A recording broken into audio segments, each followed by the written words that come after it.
Buksan po natin ang ating mga Bible sa Philemon. Beginning verse 1, kasi chapter 1 lang po ito eh. Chapter 1, verse 1 hanggang verse 7. Babasahin po muna natin sa NIV, New International Version. Pagkatapos po mamaya basahin natin sa Tagalog. Medyo mahabang pagbasa pero worth reading. Ready na po kayo? Ready na po kayo? Amen. Praise God. Hallelujah. Aklat ni Philemon, Kabanatang 1, talatang 1 hanggang 7. Paul, a prisoner of Jesus Christ, and Timothy, our brother.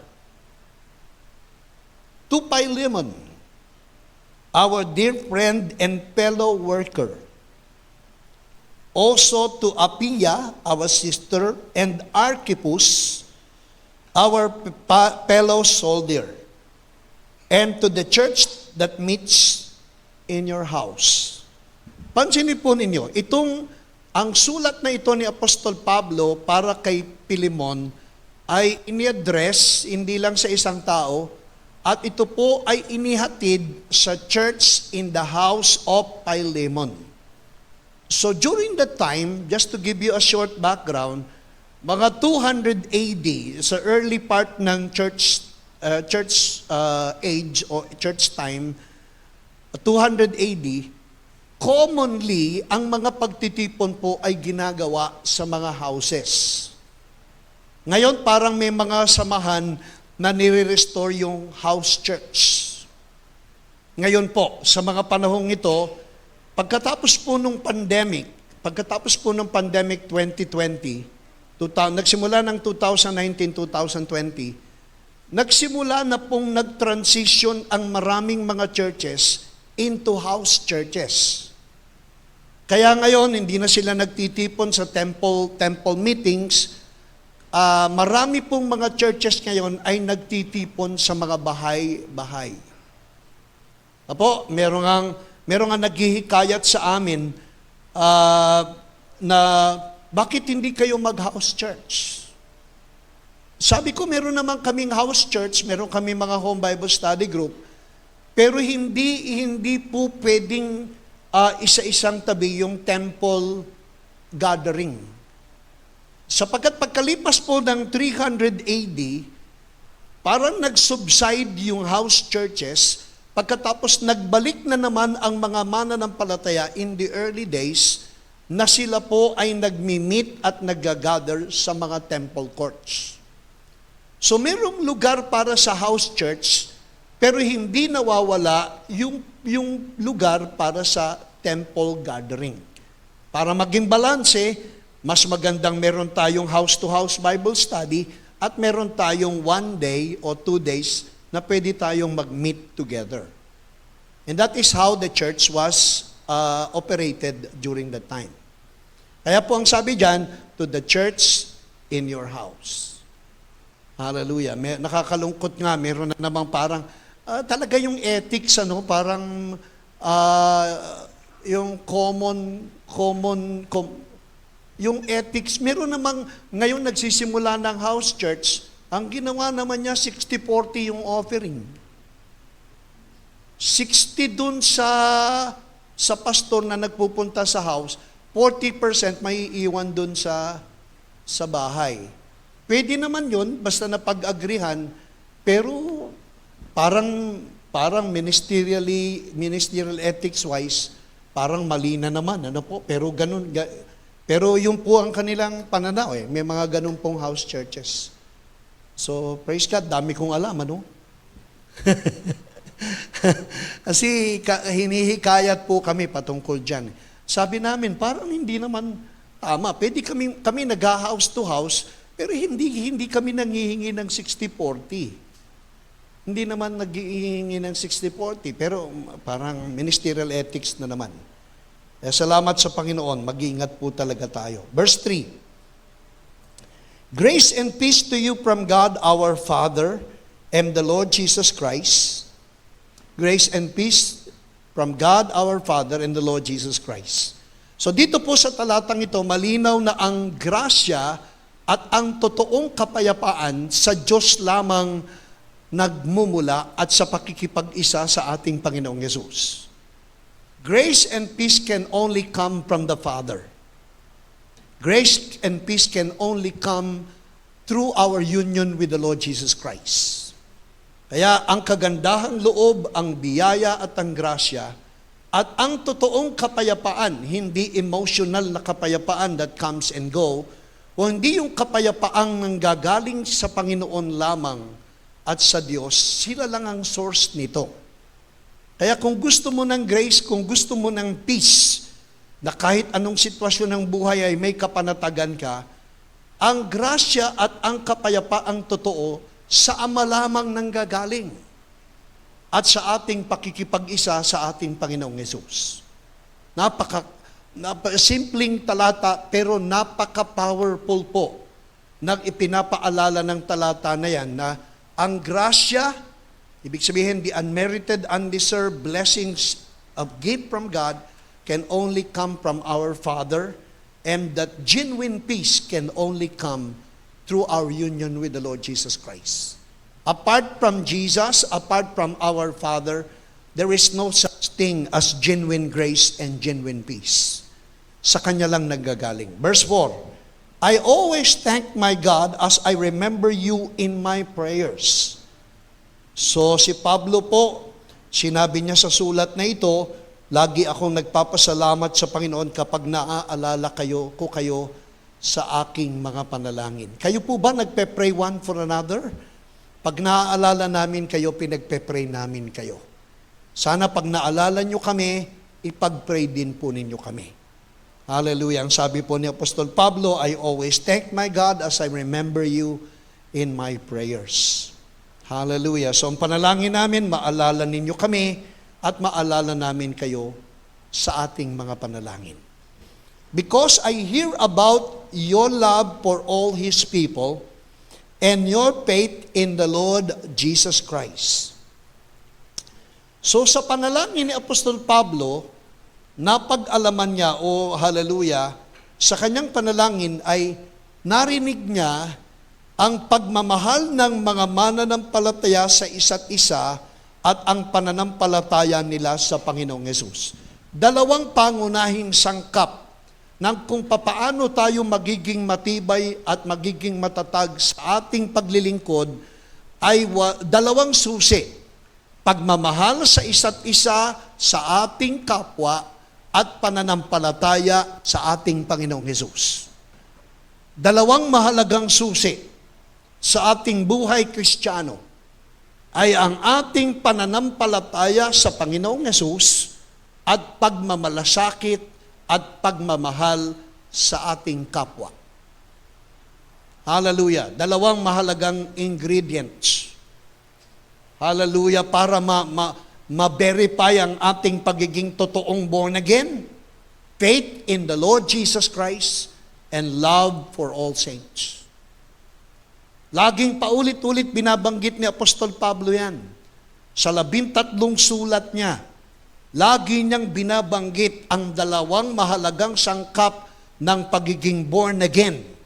Pananampalataya sa Panginoon at pagmamalasakit at pagmamahal sa isa't isa. Amen? Sabihin mo nga sa iyong katabi, dalawang mahalagang ingredients para mapagtibay na ikaw ay born again. Pananampalataya sa Panginoon at pagmamalasakit at pagmamahal sa isa't isa. Kapag nawala ang dalawang sangkap na yan, magiging paimbabaw ang ating Christianity.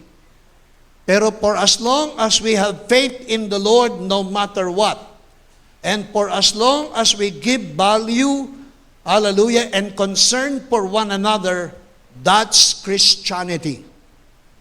Yan ang katibayan ng larawan ng isang gawain ng Panginoon.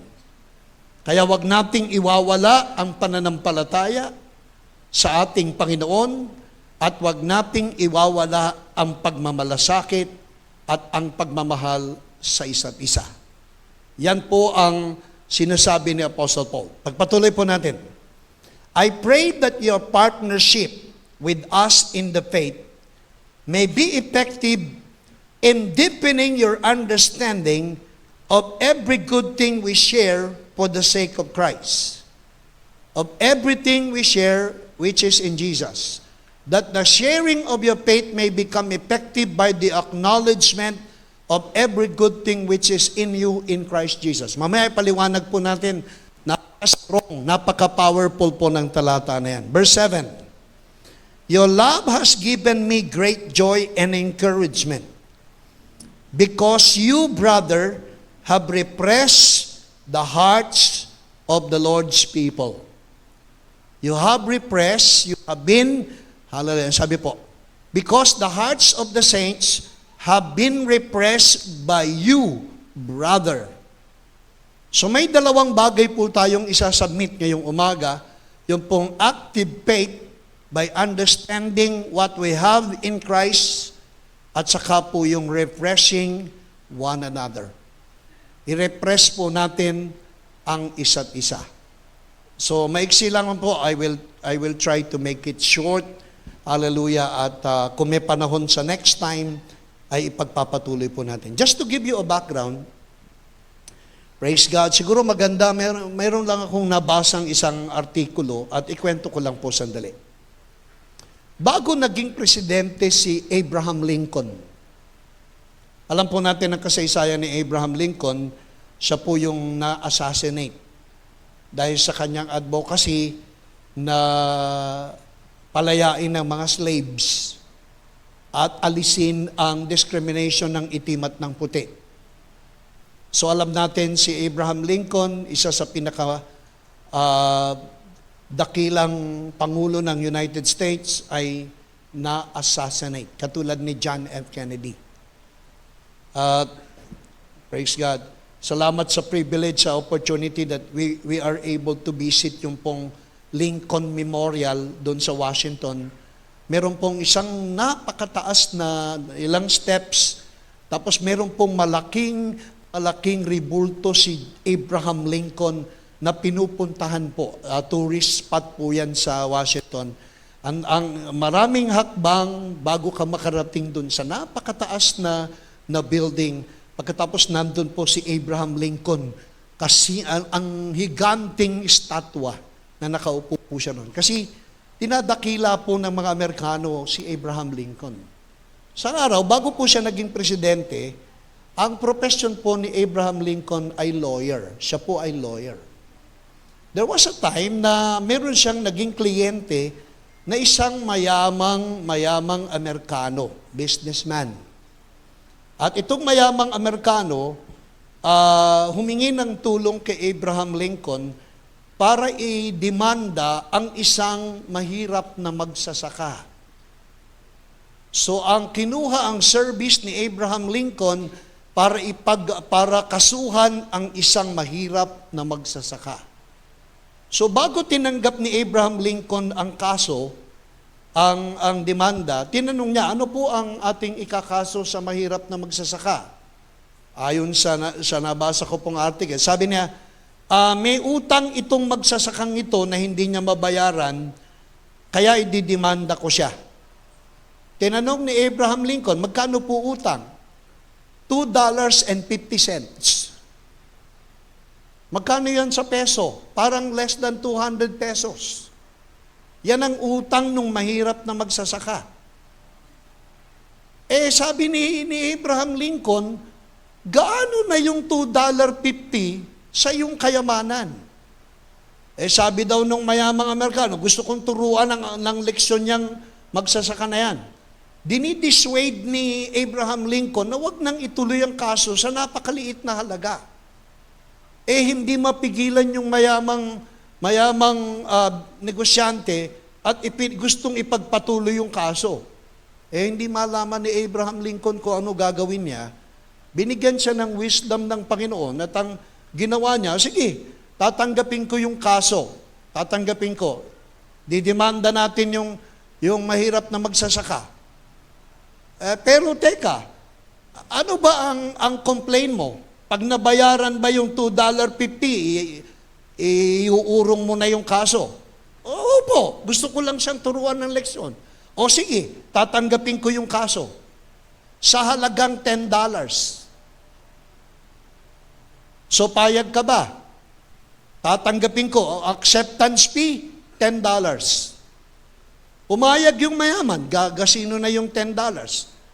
So binayaran siya ng $10, pagkatapos pinuntahan ni Abraham Lincoln yung mahirap na magsasaka, ibinigay yung $5, ang bilin, bayaran mo yung utang mong $2.50 at naging mayaman pa yung magsasaka ng $2.50. He became $2.50 richer. Amen? So, hallelujah, talino, no po?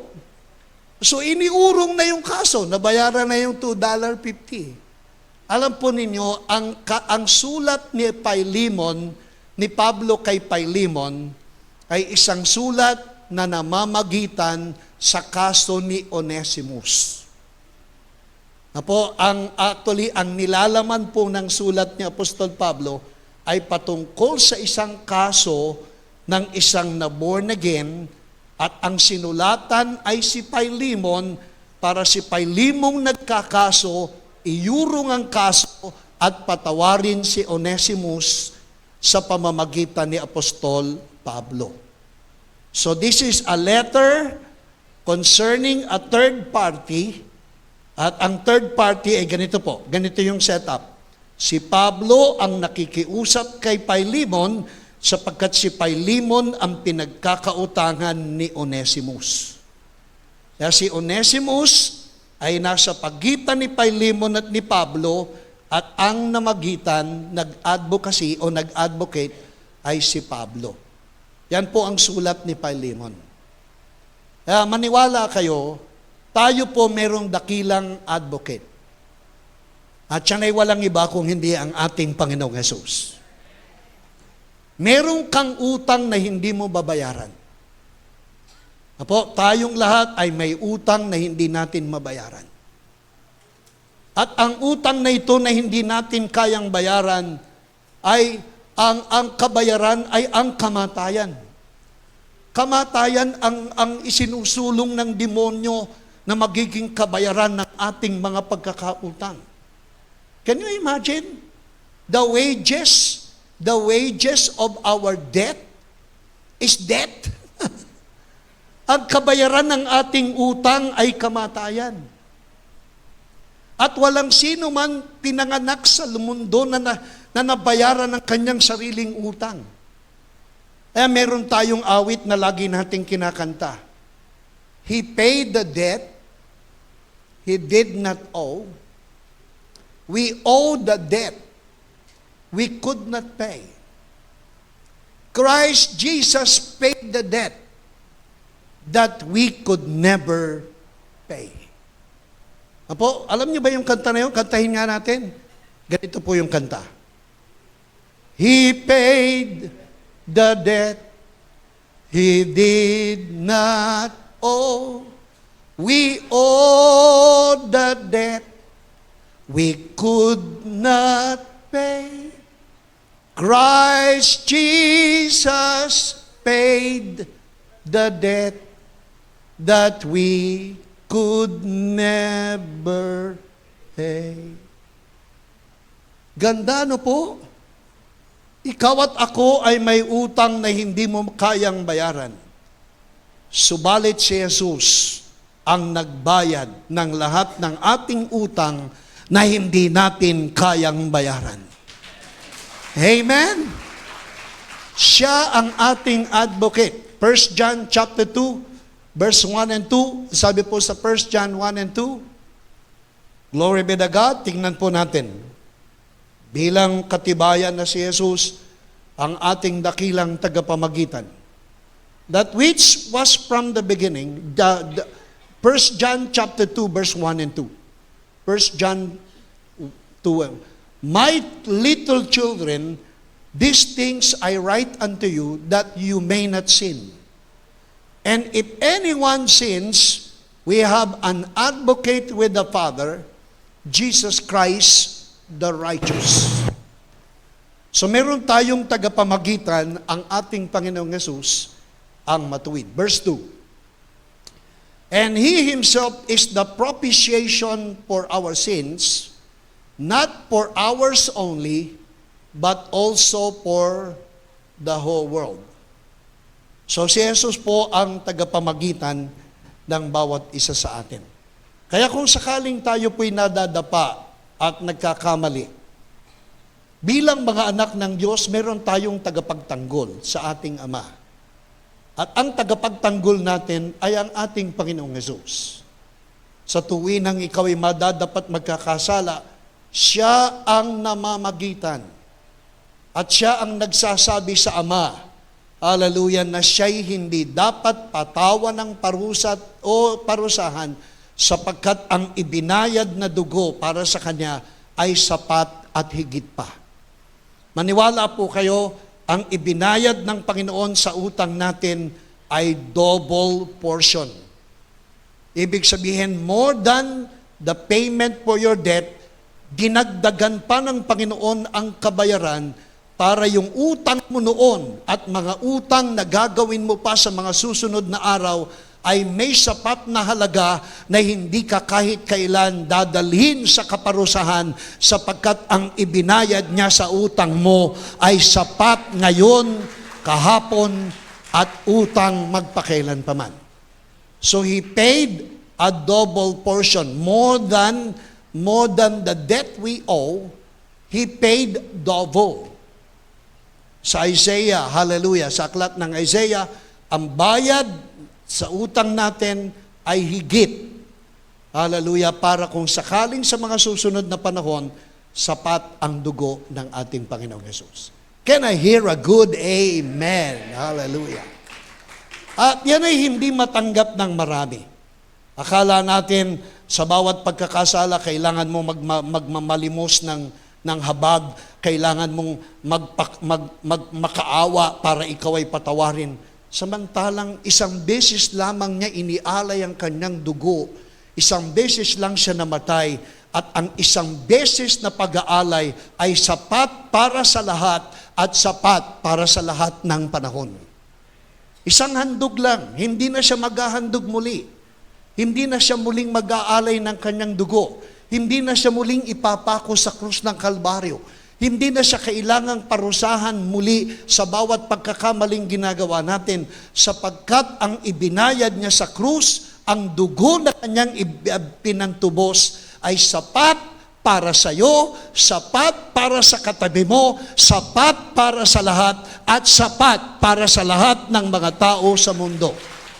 Sa lahat ng panahon, once, for all, and for all time. Once for all and for all time. So lahat ng kasalanan natin, past, present, and future, has already been dealt with at the cross of Calvary. It has already been paid for by the blood of Jesus. Ang gagawin mo na lang pag nagkakamali ka, i-acknowledge mong nagkamali ka. Lord, nag-aalit na naman ako. Lord, nagkasala na naman ako. Aminin mo lang. Pero hindi mo kailangan magmakaawang, Lord, patawarin mo ko. Lord, kahabagan mo ko. Lord, have mercy. Hindi mo na kailangan gawin yon. Hindi sasabihin mo lang nagkasala ka, kung komportable kang ikumpisal ang mga kasalanan mo, why not? Pero pagkatapos mong ikumpisal ang kasalanan mo, huwag kang magmamakaawat, mamamalimos ng kahabagan at kapatawaran niya. Kundi ikilalanin mo at aminin, minsan lamang siya nag-alay ng kanyang dugo, sapat para sa lahat ng mga pagkakamali natin. Past, present, and even future sins. It has already been paid for by the blood of Jesus. Ang issue dyan, kaya mo bang paniwalaan? Kaya mo na bang paniwalaan, pinatawad ka na? Amen? Hallelujah. Mapalad ang mga taong naniniwalang pinatawad na siya. At mas mapalad ang mga taong naniniwalang hindi na siya pagbabayarin ng Panginoon sa kanyang mga pagkakasala. Romans chapter 4 verse 7 and verse 8. Mapalad ang mga taong naniniwalang pinatawad na siya sa kanyang mga kasalanan. Kaya yung katabi mo, pinagpala yan. Sabi mo nga sa katabi mo, pinagpala ka na. Kasi pinatawad na ang mga kasalanan mo. Amen? At mas mapalad ang mga taong naniniwalang hindi ka na pagbabayarin. Yung susunod na talata, hindi ka na pagbabayarin. Amen? Bakit hindi ka na pagbabayarin? Yung susunod na talata, bakit hindi ka na pagbabayarin? Kasi binayaran na ng Panginoon. Kapag pinagbabayad ka pa sa mga pagkakasala mo, iniinsulto mo ang ibinayad ni Jesus. Parang sinasabi mong kulang pa ang ibinayad niya. Hello, amen. Kapag hindi ka naniniwalang sapat ang ibinayad ni Jesus sa kasalanan mo noon, kasalanan mo ngayon at kasalanan gagawin pa, iniinsulto mo, violation yan sa kapangyarihan ng kanyang dugo na naglinis ng mga kasalanan natin. Amen. Parang inaakay ako ng Panginoon sa ibang mensahe. Kaya nga, alam po ninyo, paniwalaan po ninyo, hindi na kayo pagbabayarin ng Panginoon. Amen?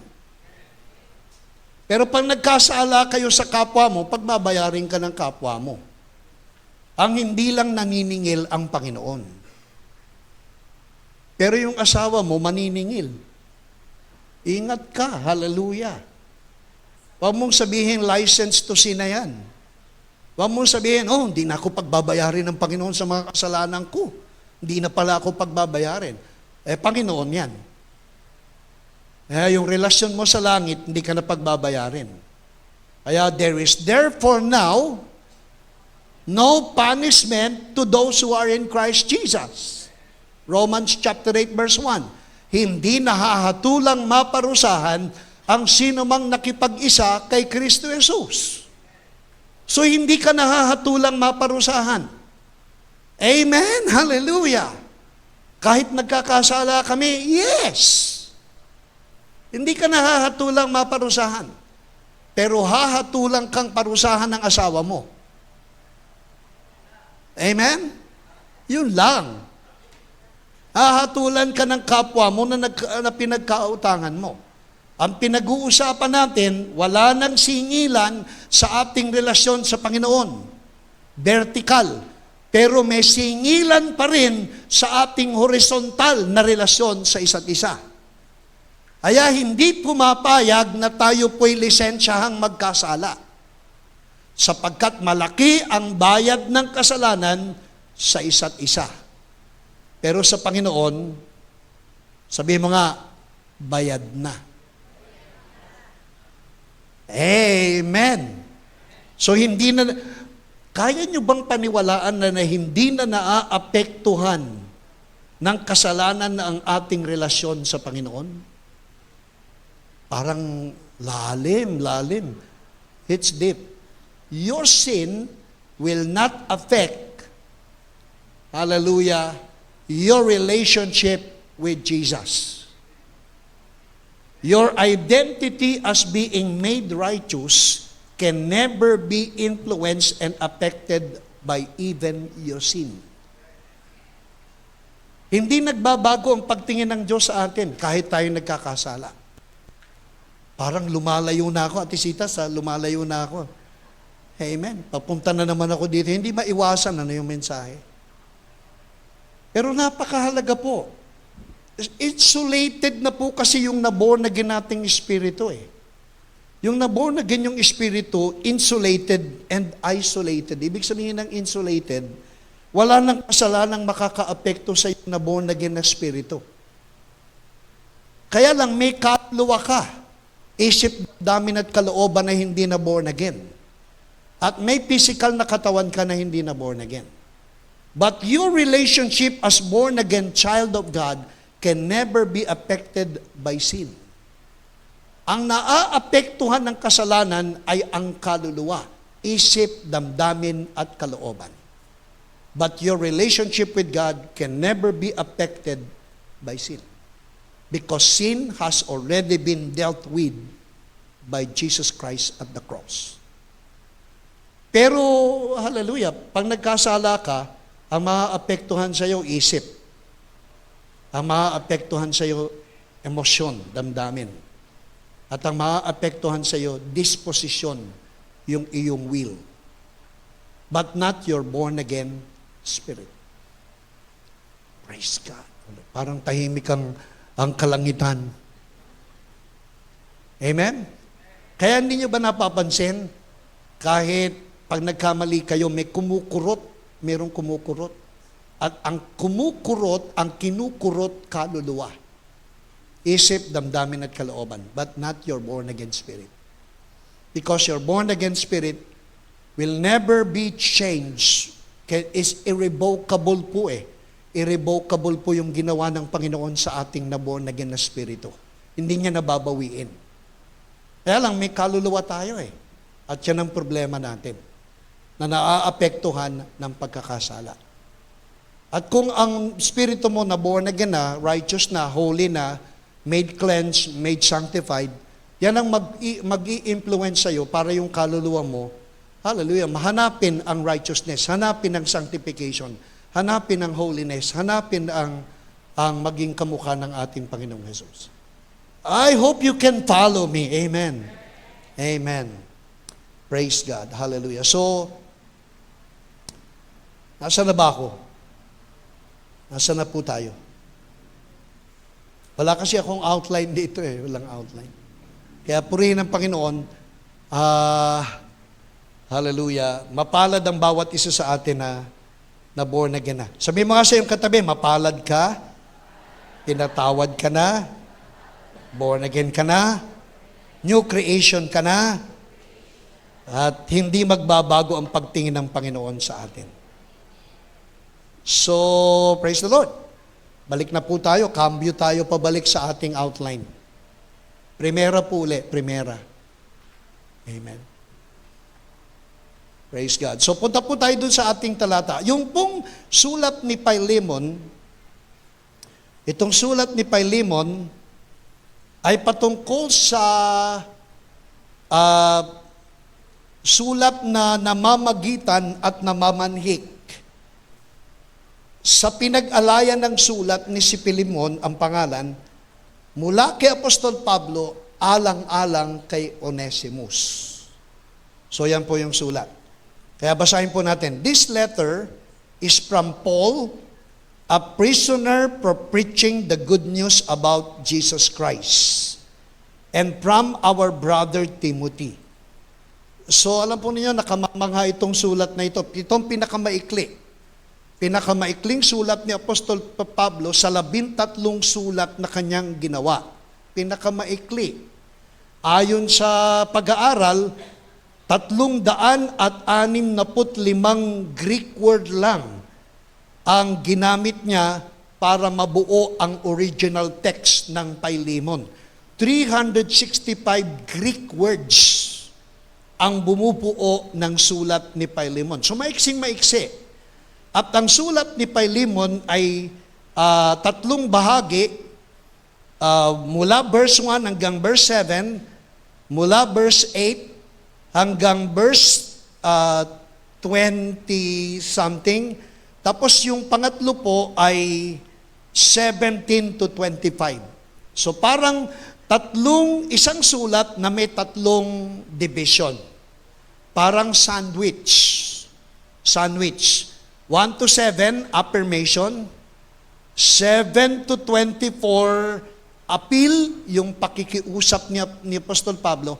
And 8 hanggang 17 to 25, yung pong assurance na pag pinatawad mo si Philemon na tinanggap muli, ay lubos kang kalulugdan ng ating Panginoon. So parang yung sulat ni Philemon, 3 yung tinapay sa itaas, affirmation, 1 to 7, tapos yung palaman sa gitna, 8 hanggang 24, tapos yung tinapay uli sa ibaba, na parang nagugutom na kayo, ano? Hallelujah. 17 to 25. So parang sandwich lang. Sandwich lang. Ang kalagitnaan, yun yung sulat ng appeal. So hindi natin kayang tapusin, kaya ang ibabahagi ko lang po yung 1 to 7. At sa 1 to 7, sikapin nating maging maiksi, 9:44 na pala. Hallelujah. Ang bilis talaga ng oras pag ako nagpipreach. Salamat sa Panginoon. So, ito po'y sulat ni Apostol Pablo. At ito po'y personal na sulat, pero hindi private na sulat. Bakit ko sinabing a personal letter to Philemon, but not a private letter?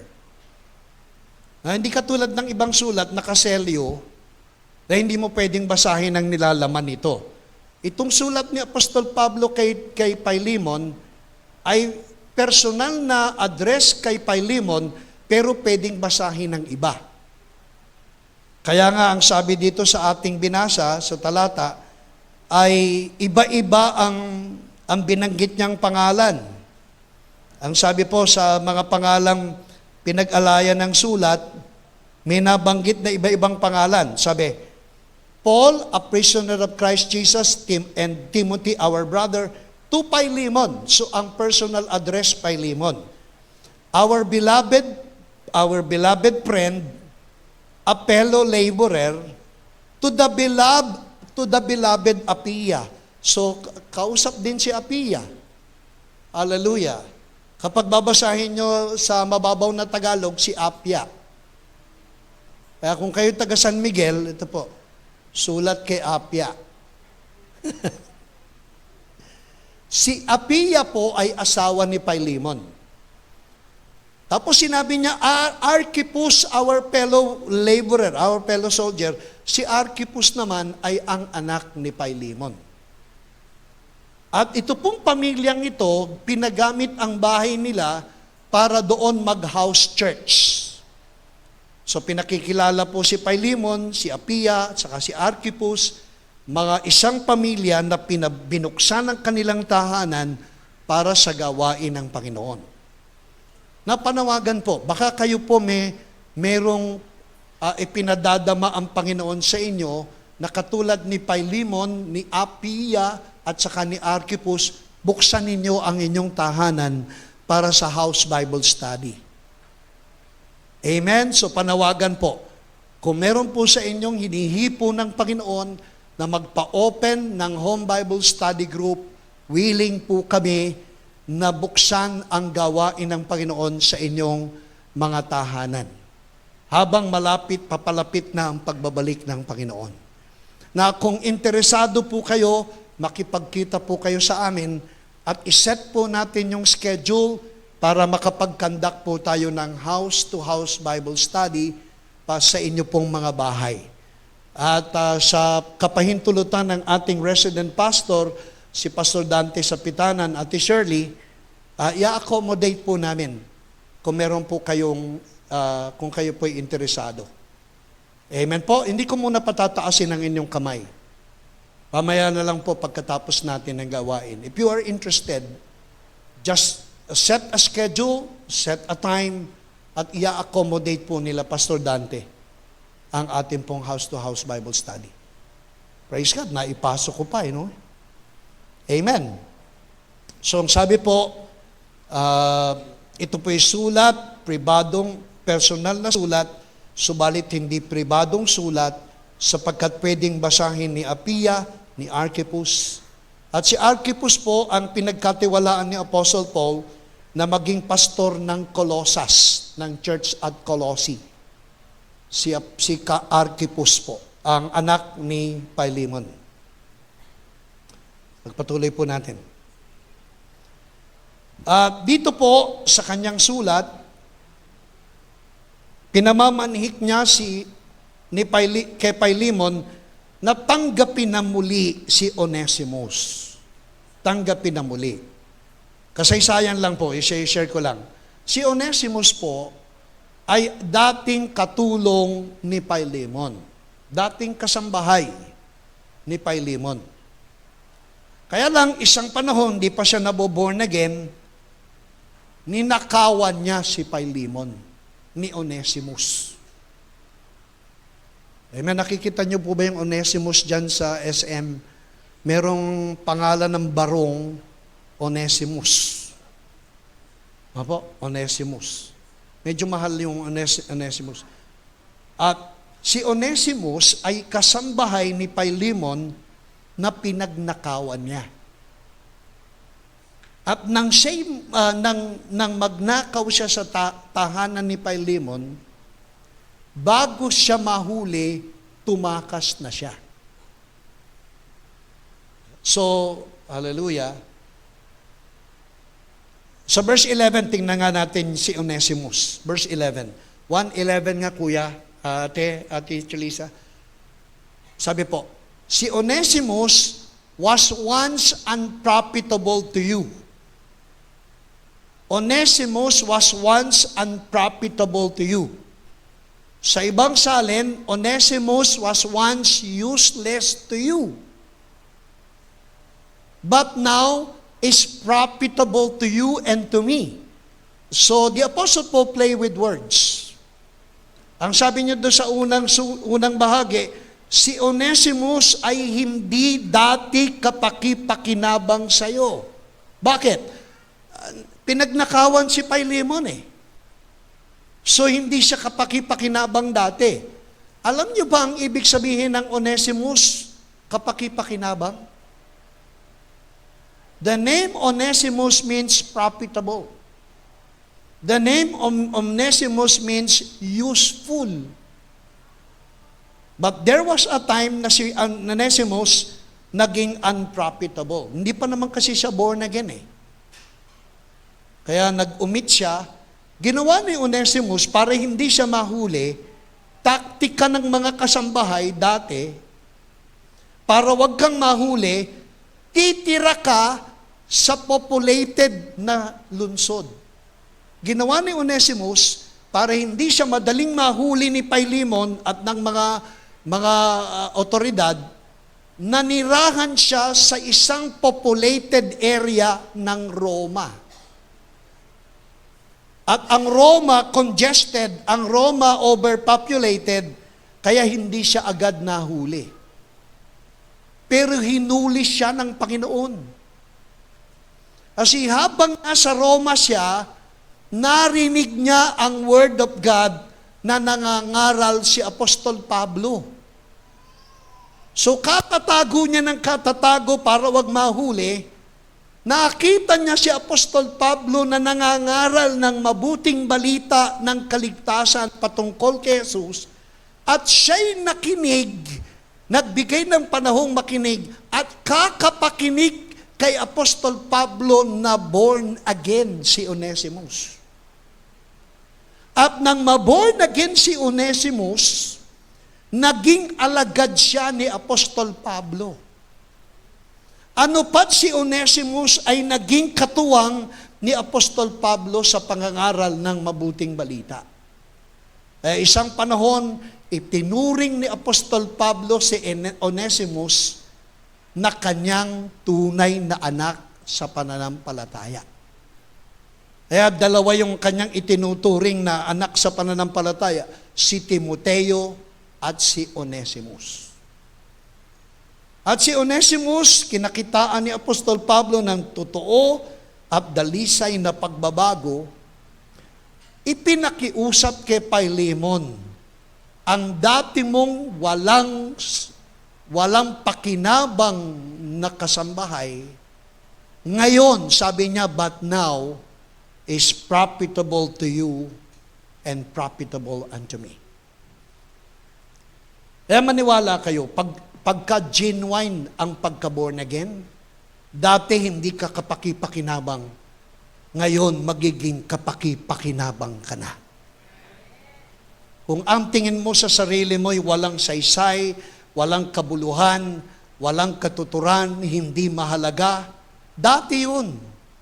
Pero pag nakipag-isa ka kay Jesus at totoong ikaw ay na-born again, maniwala kayo, yung dating unprofitable ay magiging useful and profitable to the Lord and to the work of His ministry.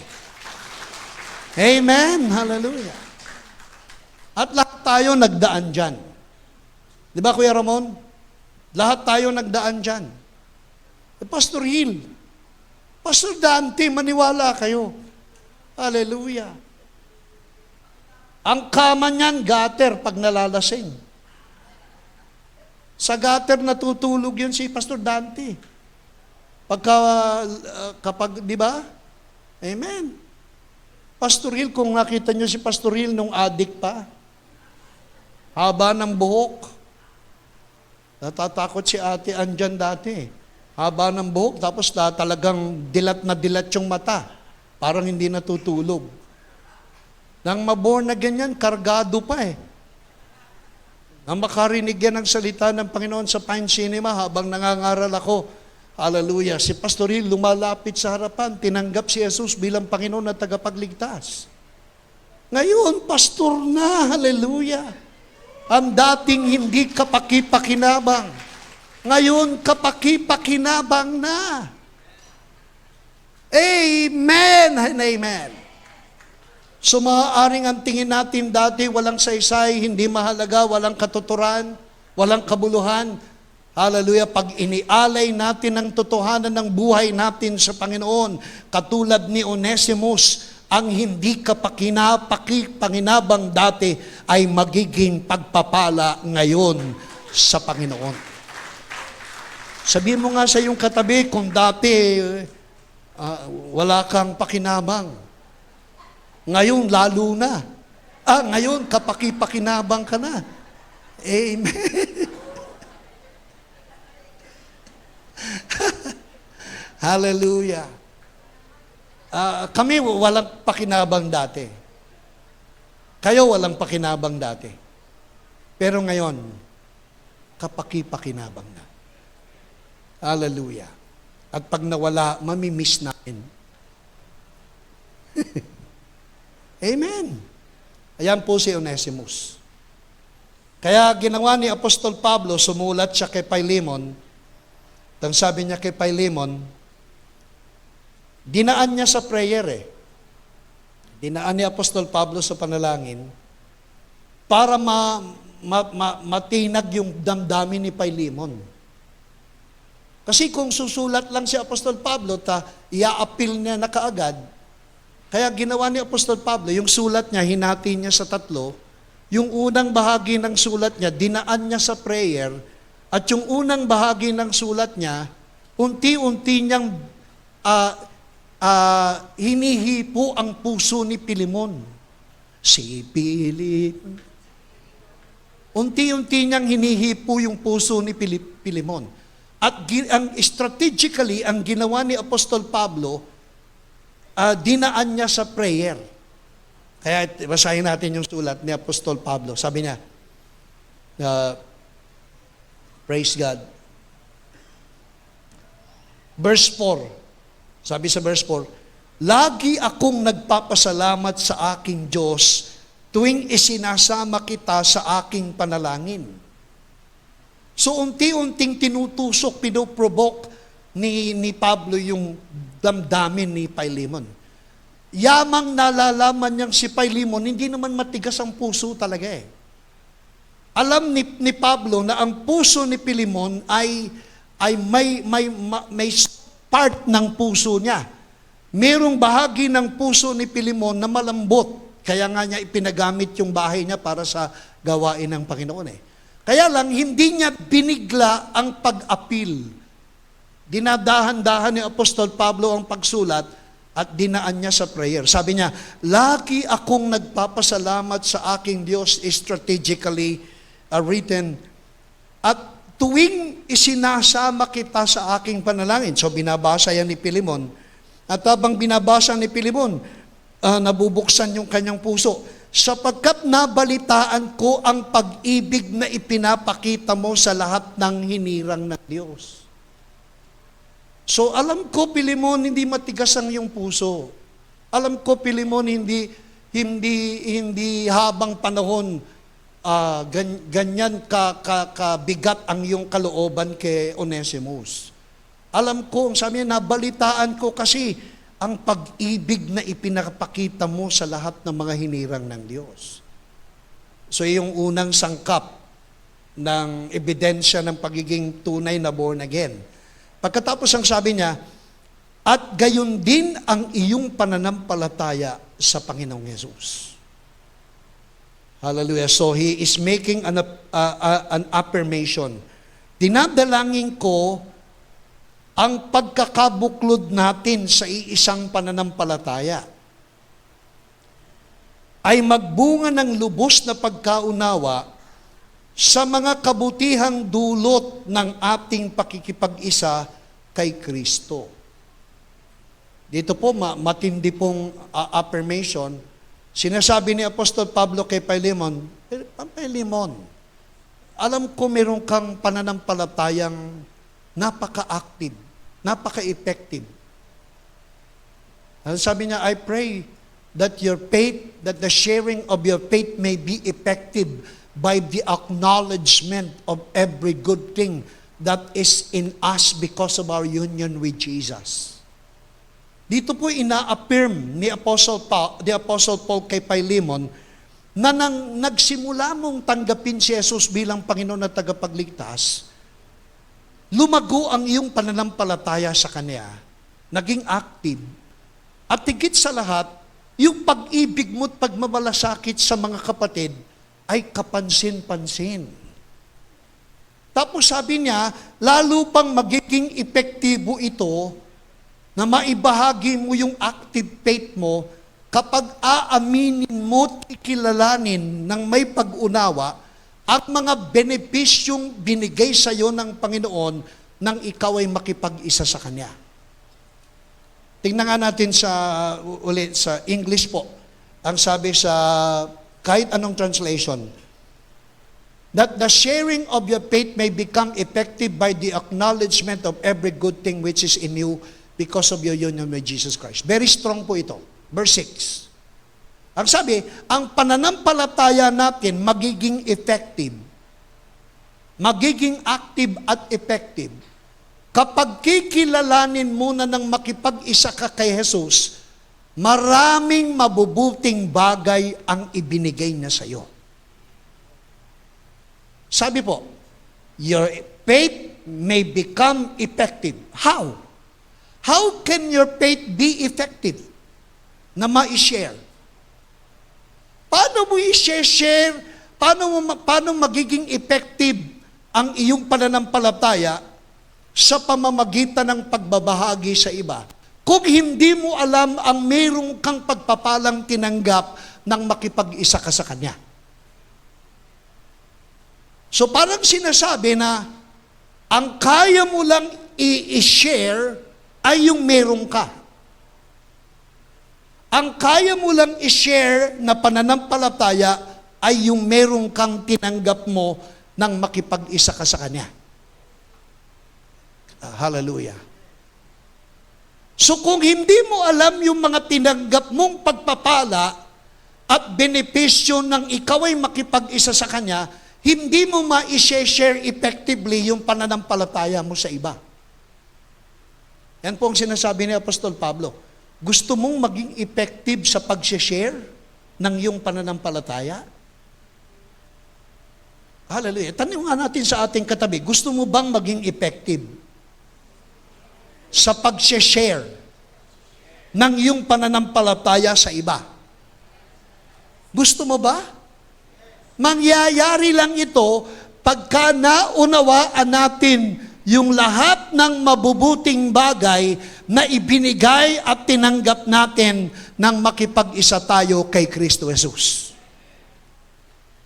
So you can only be effective in sharing your faith once you come to the acknowledgement and understanding of that every good thing you have received through your union with Jesus. Hallelujah. Amen. Kasi ang kaya mo lang i-share, yung alam mo. Ang kaya mo lang ibahagi na pananampalataya mo, yung alam mo. Kung hindi mo alam na siya'y manggagamot, paano mo ma-share sa may sakit na siya'y manggagamot? Kung hindi mo alam na siyang nagsusupply ng lahat ng ating pangangailangan, paano ka effectively mag-share na siya ang magsusupply ng ating pangangailangan? Kung hindi natin alam na siyang nakapagbabago ng buhay, nakapagpapalaya sa mga bisyo, at naranasan natin ito nang makipag-isa tayo, hallelujah, may share natin effectively sa iba. Amen? Kaya po mahalaga itong pagtitipon pag Sunday, kasi unti-unti nating nalalaman at nauunawaan ang kung ano meron tayo na nagmumula kay Jesus nang tayo po'y maborn again at makipag-isa sa Kanya. At pag nalaman natin ito, lahat ng mabubuting bagay, every good gift which we have because of our union, mai-share natin effectively with others. Amen! Amen! Kaya wag po kayong liliban sa gawain ng Panginoon. Kasi dito lang po natin naririnig yan. Hindi natin maririnig yan sa GMA 7, sa TV5. Dito lang po natin naririnig ang mga mensahe na yan. So you can only be effective in the sharing of your faith if you will only acknowledge and understand every good thing you already have because of your union with Jesus. Meron ka na niyan eh. Sabi mo nga, meron na ako niyan. Nakipag-isa na ako sa Kanya eh. So meron ka ng kaligtasan, meron ka ng pag-ibig, meron ka ng kagalingan, meron ka ng kasaganaan, meron ka ng buhay na walang hanggan. Nasa iyo ang kaisipan ni Kristo. Meron ka na ng pananampalataya ni Jesus. Nasa iyo na ang authority, nasa iyo ang peace, nasa iyo ang joy, nasa iyo ang hallelujah, ang fruits of the Holy Spirit. Nasa atin na yung inheritances, nasa atin ang susi. Hallelujah. Nasa atin ang lahat ng pagpapala. Pag-ibig na umaapaw, meron ka na niyan. Pananampalatayang hindi natitinag, meron ka na niyan. Kabutihan ng Diyos, meron ka na niyan. Katapatan ng Diyos, nasa iyo na. Kapayapaan, nasa iyo na. Kagalakan, nasa iyo na. Hallelujah! Kahinahunan, nasa iyo na. Lahat ng bunga ng Espiritu Santo, nasa iyo na. Nang makipag-isa ka kay Jesus, wala ka nang hahanapin sapagkat lahat ito ay direktang diniposito sa ating na born again na Espiritu. Sabihin mo, wala na akong hahanapin. Nasa akin ang lahat nang makipag-isa ako sa Kanya. Subalit kailangang i-acknowledge. Ibig sabihin ng acknowledgement, kilalanin, bigyang pansin, at unawaing nasa atin na. Amen. Kaya nga ang sabi, kapag ikaw ay nakipag-isa kay Jesus, ikaw ay kompleto na. You are complete in Christ. And that has been deposited directly into our born-again spirit. But we have to acknowledge. Paano ba tayo mag-acknowledge ng bisita? Di ba pag nag-acknowledge tayo, magandang umaga, Ate Sitas. Kasama po natin ngayon si Ate Sitas. So ina-acknowledge natin siya. Ibig sabihin, kung hindi mo siya dati napapansin, napapansin mo na. Pansinin niyo yung mga biyayang meron ka na nang maborn again ka. At kapag yan ay pinansin mo at naganap sa buhay mo, magiging effective ka sa pag-share nito sa kapwa mo. Amen. At pagka yan ay, hallelujah, pagka yan ay bumubukal, hindi mo mapipigilan. Si Ate Sitas po, testimony, hallelujah, kusang bumabalong ang mga biyayang nasa atin. Kusang bumabalong. Ibig sabihin, kusang dumadaloy.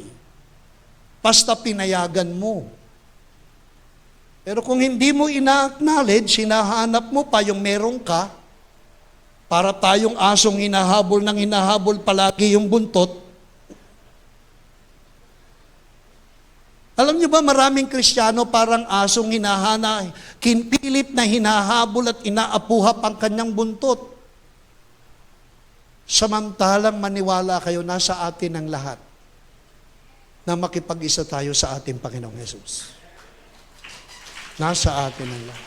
Alam, mag-aaral ka kung ano yung meron ka na ibinigay niya ng makipag-isa ka. At isa dyan, yung salvation. Meron ka na niyang salvation. At yung salvation natin, irrevocable. Wala nang makakabawi ng ating kaligtasan. Nang iligtas ka niya, niregalo niya yung salvation mo, hindi na yan babawiin. Kaya huwag kayong maniwala dun sa nagtuturong ang salvation ay nawawala. Conditional sa ating performance. Hindi po mawawala. Irrevocable ang lahat ng ito. Amen. Hallelujah. Siguro magwawakas tayo dito. Salamat. I hope that makes sense. Amen. Kasi ito po minsan ang nagiging balakid sa ating pagbabahagi sa pananampalataya natin sa iba. Kaya nga ngayon, nag-subside na yung soul winning eh. Wala na nag-share. Parang tayo na lang, kumbaga, maintenance na lang at survival, awaiting for the coming of the Lord, pero hindi na natin ibinabahagi. Hindi na natin ibinabahagi yung pag-ibig ng Panginoon. Meron tayo niyan eh. Pero hindi natin ibinabahagi. Hindi natin ibinabahagi yung kaaliwan na tinatanggap natin sa Panginoon. Hinahayaan lang natin ang ating mga kapatid na bahala siyang maghanap sa Panginoon. Samantalang meron tayong tinanggap sa Kanya na pwede nating i-share effectively. Lalo na yung pananampalataya natin. Kaya sinasabi ni Pablo kay Philemon, meron kang effective at active faith. I-share mo. At ma-share mo actively at effectively kapag alam mo kung kikilalanin mo yung mga mabubuting bagay na meron ka nang ma-born again ka. Kaya i-share natin. I-share natin. Hindi yung tayo lang palagi. Kawawang kapwa na naghihintay na merong bahagi. Ayaw naman natin ibahagi. Kung hindi nahihiya dahil hindi natin alam, ayaw talaga natin. Pero kung alam mo na merong kanito, i-share mo lang. Pagpapalain ng iba. Kaya sabi niya sa huli, ito po, kapatid, sabi niya, ang pag-ibig na yon ang nagdulot sa akin ng malaking katuwaan at kaaliwan sapagkat dahil sa iyo, sumigla ang kalooban ng mga hinirang ng Diyos. Kita ninyo, pag kaya niyong mag-share ng inyong faith sa iba, nare-repress ninyo yung kalooban ng inyong kapwa. Ang sabi po dyan sumigla ang kalooban ng mga hinirang ng Diyos, na-refresh. Paano nare-repress natin ang ating kapwa? Sa pamamagitan ng kung ano yung mayroon tayo, ibinabahagi natin sa iba.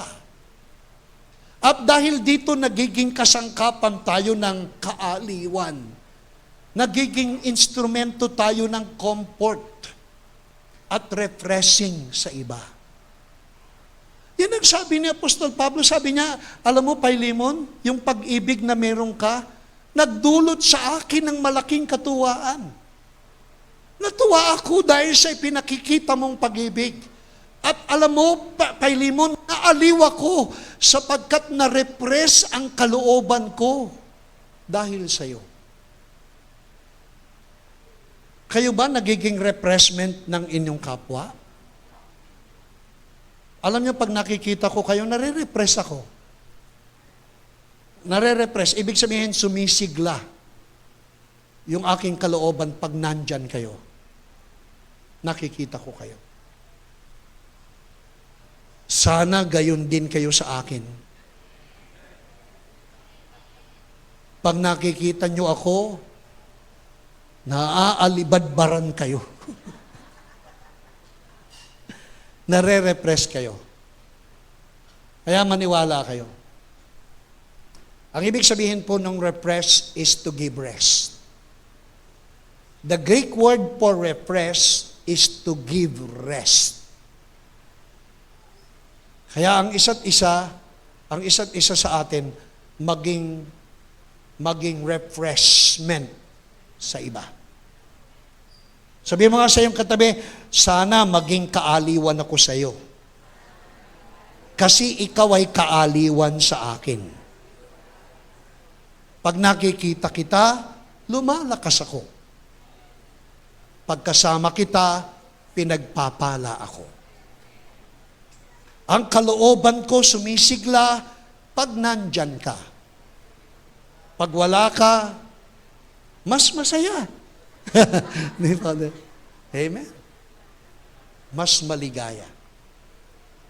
Kaya maging kaaliwan tayo ng isa't isa. Basahin nga po natin sa ating pagtatapos, 2 Korinto 1. Pasensya na kayo ha, 10:15 na pala. Are you being blessed? Amen? I am blessed. Hallelujah. Personally, I am being blessed. 2 Korinto 1, babasahin po natin yung hallelujah. Tayo'y binibigyan ng kaaliwan upang maging kaaliwan sa iba. Ang Diyos na nagbibigay ng kaaliwan, inaaliw tayo para maging kaaliwan sa iba. Can we see that? Hallelujah. Dumaan lang sa Amen. Sabi po, praise be to the God and Father of our Lord Jesus Christ, the Father of compassion and the God of all comfort. Inaaliw niya tayo sa ating mga kapigatian upang sa pamamagitan ng kaaliwang tinanggap natin sa Kanya ay makatulong naman tayo sa mga nahahapis. So binebless ka ng Panginoon para maging blessing. Binibigyan ka ng comfort para maging comfort sa iba. Kaya kung ano lang yung tinatanggap mo, na siya ang source, yun lang ang pwede mong i-share sa iyong kapatid. Kaya kung may comfort ka, maging comfort ka sa iba. Nagre-rejoice ka para maging rejoicing sa iba. Binebless ka para maging blessing sa iba. Yung pagbabagong buhay na meron ka, isineshare mo para sila din ay maghangad ng pagbabagong buhay. Kung anumang meron kang financial, monetary blessings na tinatanggap at umaapaw, i-share mo para ma-bless din ang iba. So malinaw na ang source ng lahat ng ating pagpapala, ang source ng lahat ng ating comfort, ng ating refreshment, ay ang Diyos. At bibigay niya tayo ng pagpapala para i-share natin sa iba. At siguro panahon na. Panahon na. Kung ang sanlibutan ay sanay nang hindi dumalo kasi wala na naghihikayat, kung ang sanlibutan ay sanay na sa kadiliman, walang nag-share ng liwanag, kung ang sanlibutan ay sanay na sa kahirapan kasi walang nagpapatotoo ng kasaganaan, gagamitin ka ng Panginoon maging refreshment sa iyong kapwa. Amen? Pwede pong tumayo po tayong lahat.